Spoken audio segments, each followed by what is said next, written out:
प्यारे बच्चों, इसी जंगल में एक दरख्त पर एक कौवा रहता था।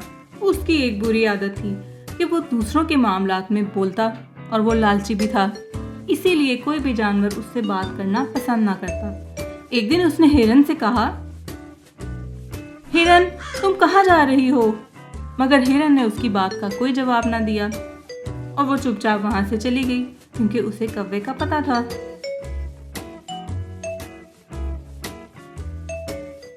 एक दिन कौवा उड़ता हुआ कहीं जा रहा था कि उसको घास पर एक गोश्त का टुकड़ा पड़ा हुआ मिला।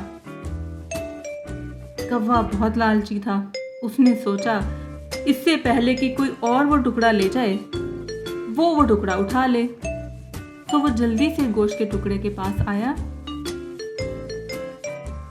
वो बहुत खुश हुआ। उसने वो टुकड़ा अपने पंजों में दबाया और उड़ गया और वापस अपने दरख्त पर आ गया ताकि वो गोश्त का टुकड़ा खा सके। जैसे ही वो खाने लगा तो उसने देखा आसमान पर एक छोटा परिंदा उड़ रहा था और उसके पास उससे भी बड़ा गोश्त का टुकड़ा था। अब कौवे के दिल में लालच आ गया। उसने सोचा, क्यों ना वो गोश्त का टुकड़ा भी ले ले। तो इसीलिए उसने उस छोटे परिंदे का पीछा करना शुरू किया। रास्ते में उसे रोककर कौवे ने उससे कहा, क्या आप मुझे ये गोश्त का टुकड़ा दे देंगे? मुझे बहुत भूख लगी है। मगर छोटे परिंदे ने कहा, ये मेरा गोश्त का टुकड़ा है, ये मुझे मिला है और इसे मैं ही खाऊंगा। ये कहकर वो वहां से चला गया। मगर कौवे ने उसका पीछा ना छोड़ा। अब छोटे परिंदे ने अपनी रफ्तार बढ़ा दी, मगर कौवा उसके पीछे पीछे था।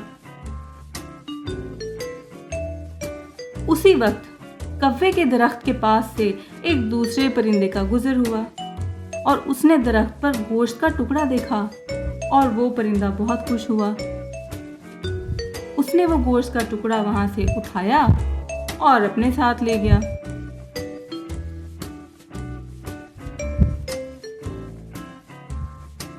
अब कौवा बहुत थक गया था। उसको गोश्त का टुकड़ा ना मिला क्योंकि छोटा परिंदा बहुत तेज रफ्तारी से वहां से चला गया था। तो उसने सोचा वो वापस जाकर अपना गोश्त का टुकड़ा खा ले। तो वो अपने दरख्त की तरफ वापस आ गया। मगर जैसे ही वो अपने दरख्त के पास आया, उसने देखा उसका गोश्त का टुकड़ा वहां नहीं था, वो तो कोई और ले गया था।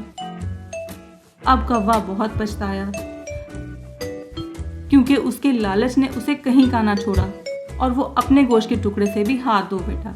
तो बच्चों, लालच बहुत बुरी चीज़ है। आप भी कभी लालच ना करें।